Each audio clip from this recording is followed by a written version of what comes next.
So hello my dear student, okay, অনেক দিন পর অ্যাকচুয়ালি আমি তোমাদের সামনে একটা কোশ্চেন নিয়ে এসেছি for JEE mains, WBJEE and JELET candidate both.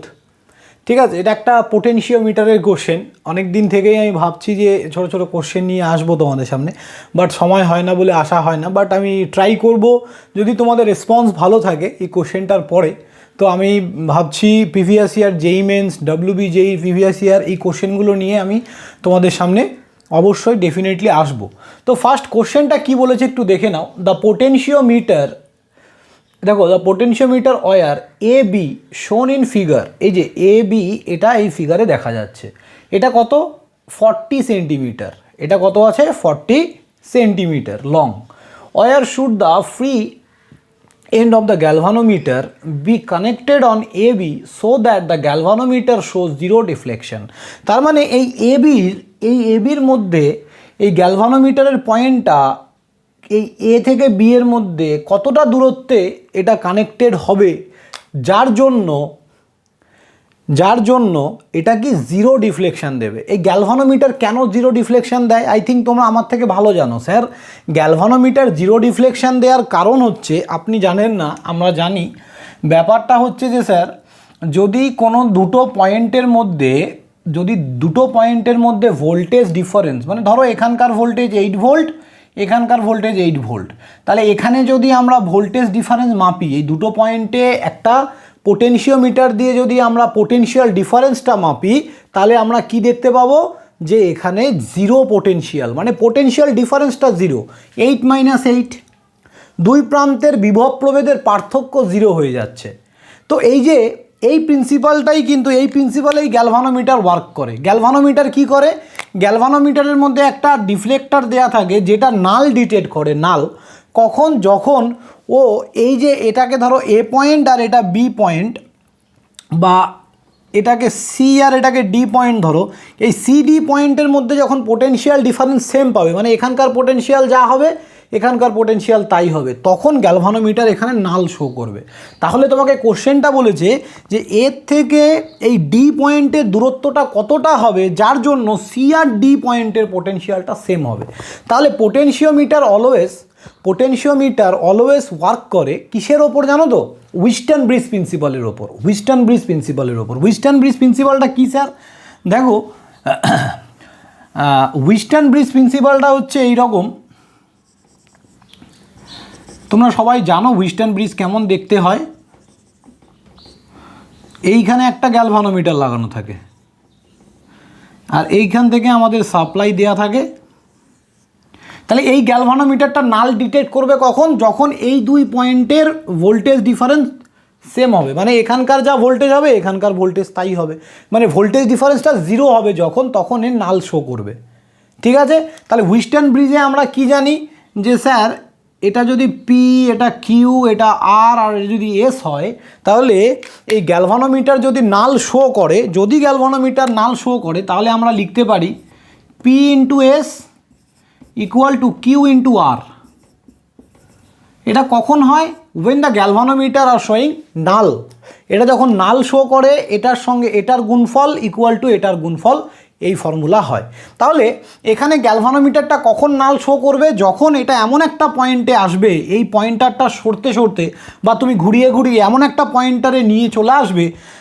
ধরো এখানে আছে, তো ধরো এইরকম পজিশনে তুমি নিয়ে আসলে, দেখলে যে গ্যালভানোমিটার নাল শো করছে, তার মানে কি বোঝা যাচ্ছে, যে স্যার এই পয়েন্টের আর এই পয়েন্টের পোটেনশিয়াল ডিফারেন্সটা কিন্তু জিরো বেরিয়ে গেছে।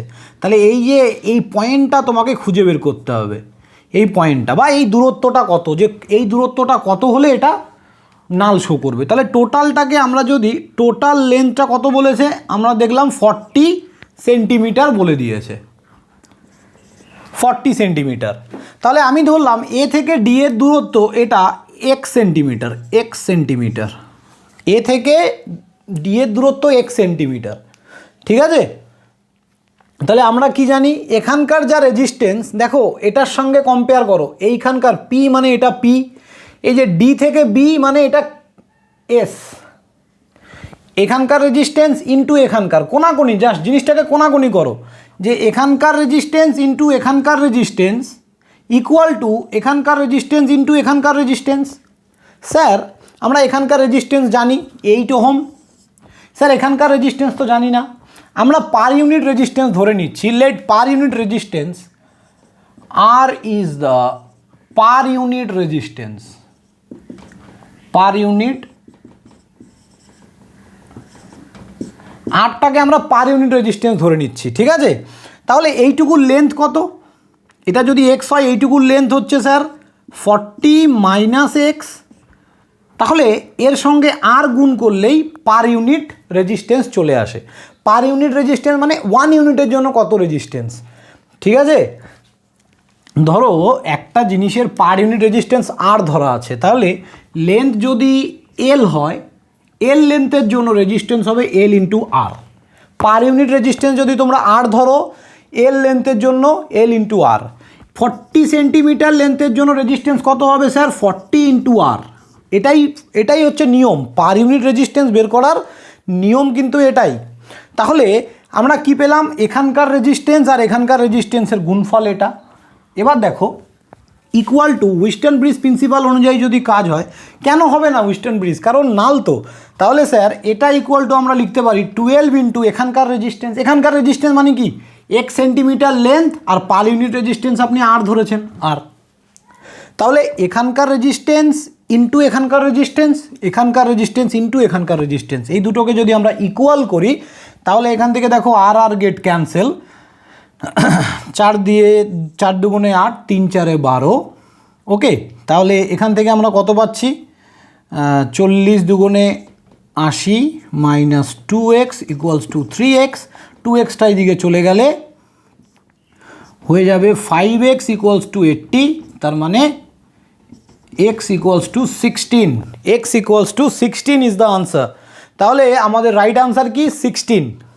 তার মানে এই যে ডিস্টেন্সটা এ থেকে ডি এর ডিস্টেন্স মানে এক্স, 16 সেন্টিমিটার দূরে যদি এই পয়েন্টারটা থাকে, 16 সেন্টিমিটার দূরে যদি পয়েন্টারটা থাকে, তাহলে এই পয়েন্টারটা কী করবে, নাল ডিফ্লেকশন করবে। কেন স্যার, তার কারণ আমি এখনই বললাম, তার কারণ হচ্ছে যে এখানকার রেজিস্ট্যান্স ইন্টু এখানকার রেজিস্ট্যান্স যদি ইকুয়াল হয়ে যায় এখানকার আর এখানকারের সাথে, তাহলে এই দুজনের পোটেনশিয়ালটা কি হয়ে যায়, 0, ওকে।